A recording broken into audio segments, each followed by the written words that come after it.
Welcome back to Beacon in the Storm. I'm your host, Dr. Bradford Carlton. And today we're asking the question, why don't incels just become religious?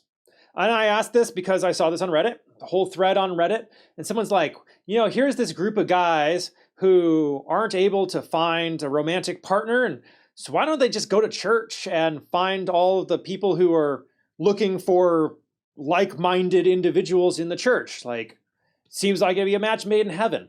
In fact, I think I made that argument on an episode weeks and weeks ago, that if incels would just go to this idea of incels. Okay, I'm not talking about the man. Before I start, I guess I have to talk about this distinction of what an incel is, right? That incel being short for involuntary celibate, an individual who is looking to have romantic relationships with an individual, another person, but is unable to.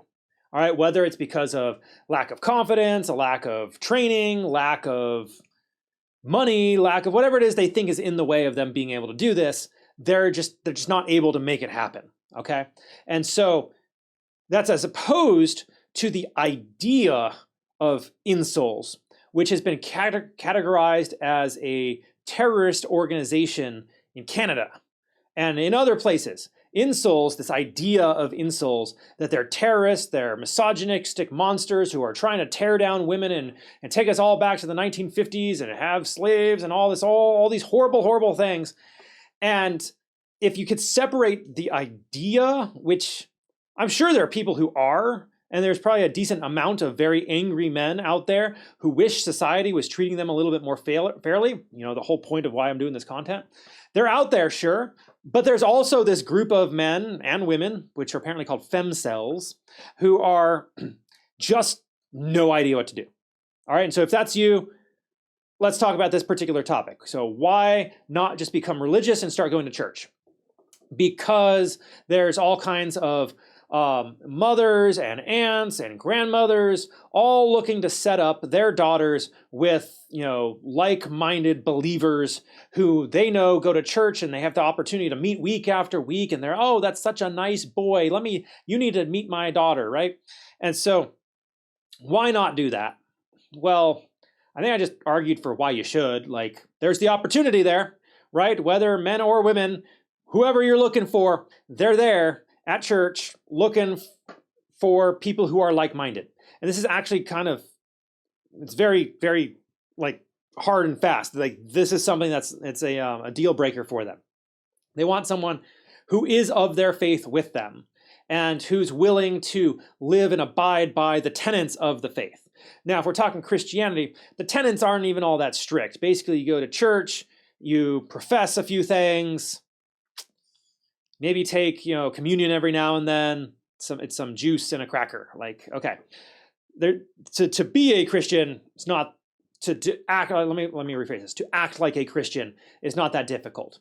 Okay, to actually be a Christian requires you to do a lot of personal development, a lot of personal growth, to have a relationship with God and Jesus, and to kind of understand what that means for your life.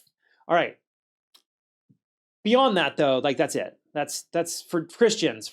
I can't speak for Judaism. I'm not a Jew. I can't speak for Islam. I'm not Muslim. All right, they have their own requirements, but pick something that matches up with what you already believe. If you go to church, you go often enough, you get to know the people. Eventually, you'll have an opportunity to get to know someone who's single and is interested in the same things you are, your religion, and you at least have something to talk about, and you can go on dates and move on from there. Okay, now the counter argument for why incels should not do this is you shouldn't pretend to believe something that you don't believe. Because if you're doing this just to get a date, eventually they're going to figure this out, right? And it may not work out for you. It may work out for you. I don't know one way or another. The argument is, though, that you shouldn't kind of put on airs. You shouldn't be faking your faith in anybody's religion just to get a date. And I like, for some reason, the movie Wedding Crashers pops into mind, right? They crash these weddings, pretend they knew everybody, and they were there to get dates. And the moral of that story was it worked out for them. So I'm not entirely certain the moral doesn't work here. So maybe okay, are there any other reasons why you shouldn't do this? Let's see.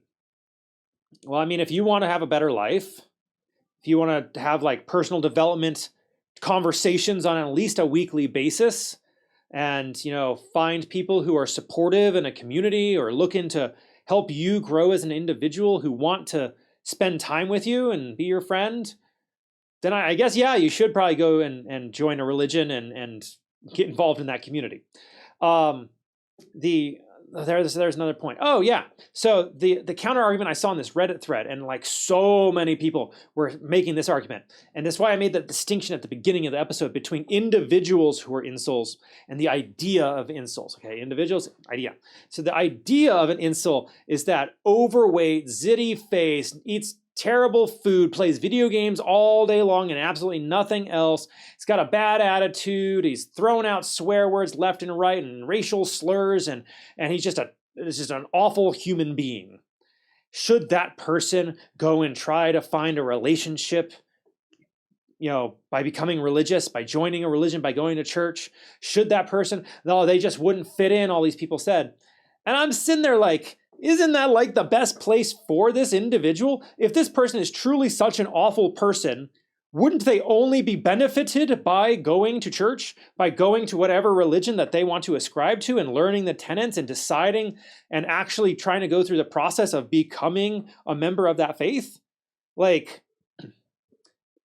so setting aside like any religion trying to impose morals on other people, okay? If you set that part aside, and I know it's kind of hard to, I get it, I understand. Set that aside. If you look just within the faith, all right? Pretty much all faith is about how do you be a better person? How are you able to be a better person? All right? That's all what it really is. And it's about being closer to God. It's about, and God is perfect and he's good and he's all these attributes that we ascribe as human beings that we wish we had, that we wish we were able to express more beauty. We wish we had more confidence. We wish we had, it's all these positive things, right? And as you associate yourself in the religion, you start to feel more confident, more outgoing, more better about yourself. You start to feel those things that the religion says you should be feeling. And honestly, I don't think an individual who goes to church with the express intention of only hooking up, I don't think they're going to be able to pull that off, at least at the start, because I think what will happen is eventually, if they go enough and enough and enough, they're going to be like, this stuff actually sounds kind of good. And after a while, they're going to be like, this actually sounds interesting. Like, maybe I should consider it more. And eventually, they're going to be talking to people in the church or synagogue or temple or whatever, mosque. And they're going to get to the place where they're like, maybe. And that maybe is kind of how you become converted, okay? That's beside the point of the relationship aspect, right? And so the relationship, that'll happen. I honestly said it in an episode ages ago, that if you are truly interested in finding a romantic partner, go to church, okay? Go to church week after week, join the men's groups, join the Bible studies, just go and be part of this community. One, you're gonna start to make friends because people generally want to care for other people in the community. And two, they're gonna ask, are you married? No, I'm looking. And they're like, oh, okay. And after week after week after week, you say, I'm looking for a partner. I just haven't found one. Eventually, someone's going to go, hey, David's sister has a daughter, and she comes to the church every other week. Maybe you should try talking to her. Oh, would you be willing to introduce me? Certainly, I'd be happy to. And there, you get your introduction. You say hi. Hey, man, I'd love to hang out sometime. Get her number, go to a coffee shop, and move on from there. That's assuming that she doesn't find you so horribly repulsive that it ends on the spot. And if that's the case, church wasn't going to help you in the first place, right? Well, guys, okay. Hopefully, you're not sitting there going, oh, Brad, you just broke my heart because I'm so horribly repulsive. No one would ever want me. You do not understand the couples that I have seen on this planet. All right, I have lived in California, Nevada, Utah, Colorado, Ohio. All right, I've lived in 5 different states. And in living in those 5 different states, I can tell you, I've seen all kinds of different people. And I have seen people who the mechanics literally do not work of the relationship, but they still do it. I knew a couple that they were so large, okay? They physically could not engage in activities together. They weren't able to, all right? And I'll admit, I didn't want to have the conversation, but the gentleman in the couple wanted to make sure I knew everything about his life. And so he told me, and like, she can't get on her knees, she can't lay on her back, he can't get on top of her, it was physically impossible for them to do any of this because they were so big. And they had bad skin because they were so large and greasy and like all of the issues that you may be experiencing, but they were deeply and truly in love with each other, and that's all that mattered for them. So if you're sitting out there going, I'm overweight, I'm too ugly, I'm too this, I'm whatever. BS. It's all BS. It's all excuses and rationale and all these reasons that you've made up for yourself instead of just deciding that you're going to be confident in yourself and your abilities to go make it happen. It may not happen tomorrow, but it will happen someday. And you just go out there and you try and try and try and try and try and try and try and try again until it happens. And along the way, you're going to make a lot of friends. You're going to have a lot of great times. A lot of good things are going to happen in your life. And you know what? That's what life is really all about.